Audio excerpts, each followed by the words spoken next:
नमस्कार। आज 30 मार्च है, दिन रविवार। आइए जानते हैं बिहार के 30 फटाफट बड़ी खबरों को। और इस न्यूज़ को आप किस जगह से देख रहे हैं, हमें कमेंट बॉक्स में ज़रूर बताएं। पटना, सासाराम, शेखपुरा और गया समेत 5 जिलों का पारा 40 डिग्री के करीब पहुंच गया। 39.02 डिग्री सेल्सियस के साथ रोहतास सबसे गर्म जिला रहा। मौसम विभाग ने अगले 24 घंटे में तापमान में 1 से 3 डिग्री तक बढ़ोतरी का पूर्वानुमान जताया है। बिहार बोर्ड ने शनिवार को मैट्रिक परीक्षा 2025 का रिजल्ट जारी कर दिया है। टॉपर में 2 छात्राएं और 1 छात्र है। भोजपुर के अज्ञाव बाजार के छात्र रंजन वर्मा ने पूरे बिहार में पहला स्थान हासिल किया है। पप्पू यादव का कंगना रनौत से नंबर मांगते एक वीडियो वायरल हो रहा है। पूर्णिया सांसद अपना फ़ोन बढ़ाते हैं और बीजेपी सांसद अपना मोबाइल नंबर टाइप कर देती हैं। इससे पहले उन्होंने कहा था कि कंगना को कोई गंभीरता से नहीं लेता है।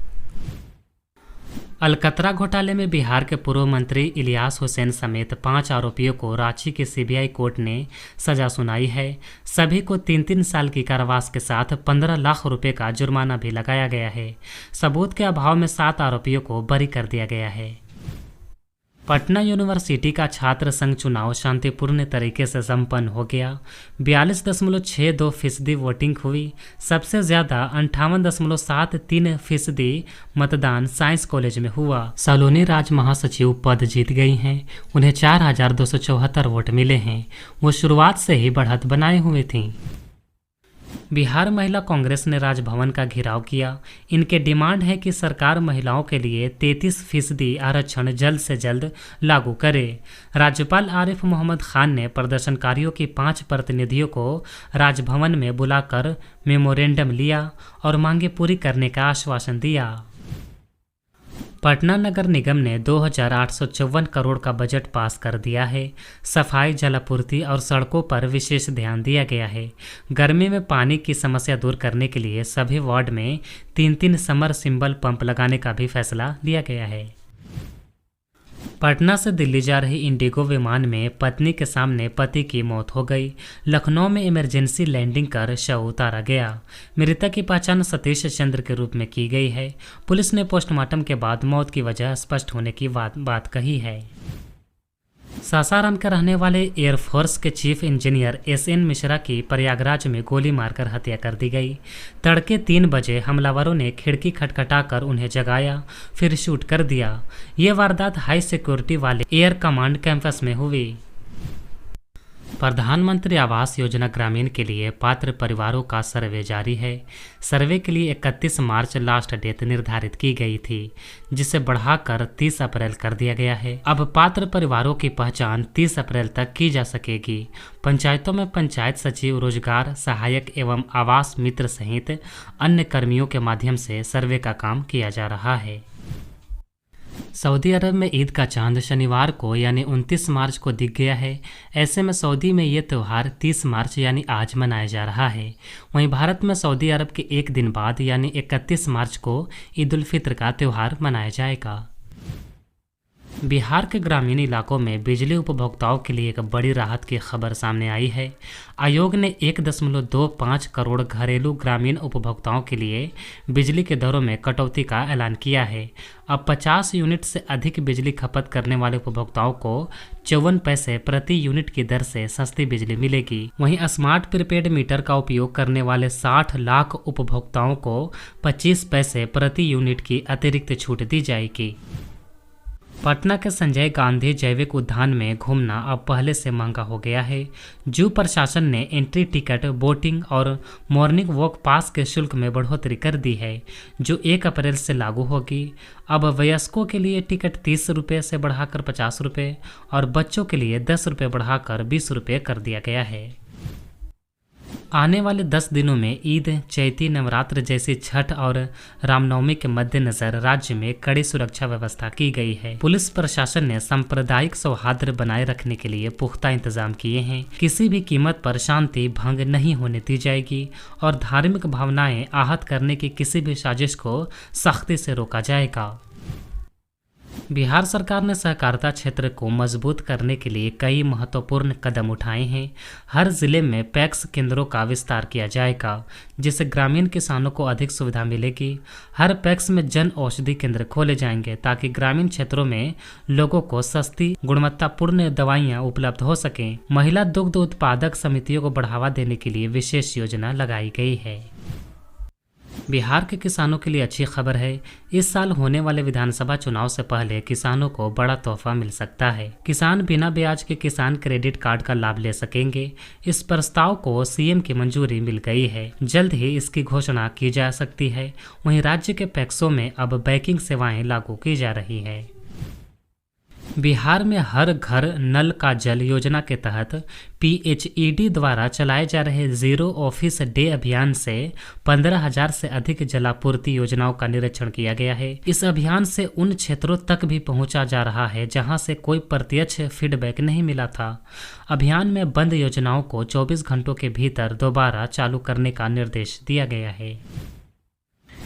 ईडी छापेमारी में भवन निर्माण के चीफ इंजीनियर तारिणी दास समेत अन्य पदाधिकारियों के ठिकाने से 11 करोड़ रुपए से ज्यादा की नकदी बरामद की गई। नीतीश सरकार ने तारिणी दास को सेवा से बर्खास्त कर दिया है। वक्फ संशोधन बिल को लेकर कांग्रेस सांसद तारिक अनवर ने शनिवार को केंद्र सरकार पर जोरदार निशाना साधा। उन्होंने कहा कि सरकार में संवेदना नाम की चीज़ ही नहीं है। ख़ास तौर पर जब मुसलमानों का मामला आता है तो ये सरकार पूरी ताकत लगा देती है।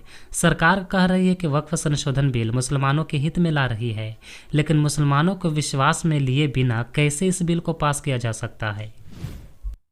2025 के बिहार विधानसभा चुनाव को लेकर जनसुराज अभियान मोड में आ गया है।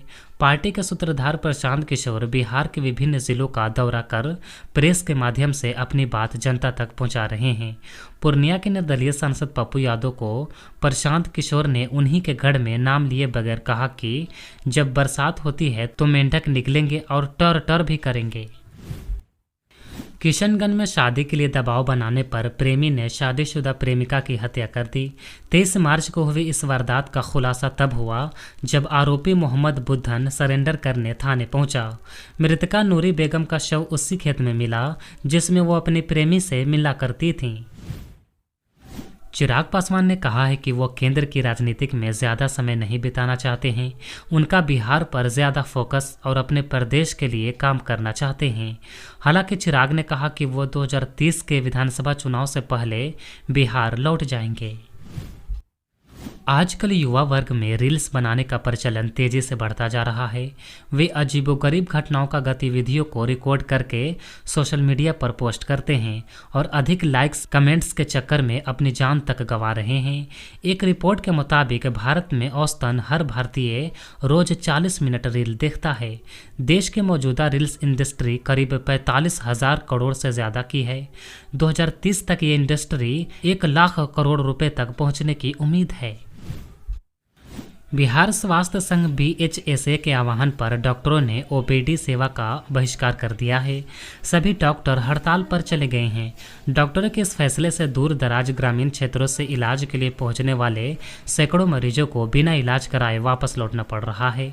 इससे मरीजों को काफ़ी परेशानी हो रही है। इस वीडियो में देख सकते हैं कि किस प्रकार से एक इमरजेंसी मरीज के परिजन इलाज के लिए परेशान दिख रहे हैं। कोई यहाँ सुन ही नहीं रहा, बातें नहीं मान रहा है, बस ले जाइए कहीं दूसरा को ले जाइए।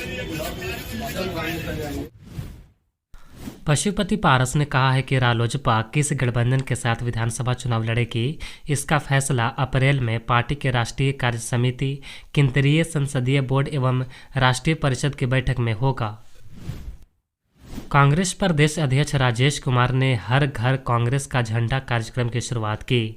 इस दौरान पार्टी नेताओं और कार्यकर्ताओं की गाड़ियों पर भी पार्टी के नए झंडे लगाए गए। वहीं 7 अप्रैल को एक बार फिर राहुल गांधी बिहार के दौरे पर आ रहे हैं। देश में जारी औरंगजेब की कब्र विवाद के बीच केंद्रीय सामाजिक न्याय एवं अधिकारिता राज्य मंत्री रामदास अठावले ने कहा कि भारत के मुसलमान औरंगजेब के वंशज नहीं है। भारतीय मुसलमान हिंदू परिवार से ही कन्वर्ट हुए हैं। शनिवार को वे एक स्थानीय होटल में प्रेस वार्ता को संबोधित कर रहे थे। 3 दिवसीय बिहार दौरे पर आए अठावले ने कहा कि गया के बोध गया मंदिर प्रबंधन समिति में हिंदू प्रतिनिधि नहीं होने चाहिए, क्योंकि किसी हिंदू धर्म से जुड़े ट्रस्ट और संगठन में कोई अन्य किसी धर्म के सदस्य नहीं होते हैं। इसी तरह मुस्लिम और अन्य धर्मों से जुड़े ट्रस्ट और संस्था में कोई दूसरे धर्म के सदस्य नहीं होते हैं। इसलिए बोधगया मंदिर प्रबंधन समिति में बौद्ध प्रतिनिधि ही होने चाहिए। उन्होंने कहा कि मुख्यमंत्री नीतीश कुमार से भी उनके आवास पर मिलकर ये मामला उठाया है। केंद्रीय गृह मंत्री अमित शाह पटना पहुंचे हैं, जहां भाजपा कार्यकर्ताओं ने उनका जोरदार स्वागत किया। इसके बाद बिहार चुनाव पर बीजेपी कार्यालय में बड़ी बैठक होनी है, जिसमें बिहार बीजेपी अध्यक्ष दिलीप जायसवाल और प्रदेश प्रभारी विनोद तावड़े समेत सभी वरिष्ठ पदाधिकारी मौजूद रहेंगे। बिहार के पुलिस थानों में दलालों की आवाजाही पर रोक लगेगी। डीजीपी विनय कुमार ने इसको लेकर सभी थानों को विजिटर रजिस्टर मेंटेन करने का आदेश दिया है। हर थाने में एक एएसआई या एसआई रैंक के पदाधिकारी को इसके लिए नोडल पदाधिकारी नामित किया गया है। पश्चिमी चंपारण के बिधा के बलू आड़वा राजवंशी टोला में एक के बाद एक सिलेंडर ब्लास्ट से भीषण आग लग गई, जिसमें 60 से अधिक घर जलकर राख हो गए। आग बुझाने के दौरान कुछ ग्रामीणों का हाथ पैर भी झुलसने से जख्मी हुए हैं। दर्जनों मवेशियों के भी जलकर मरने की खबर है। बिहार चुनाव से पहले सीएम नीतीश कुमार ने बड़ा ऐलान किया है।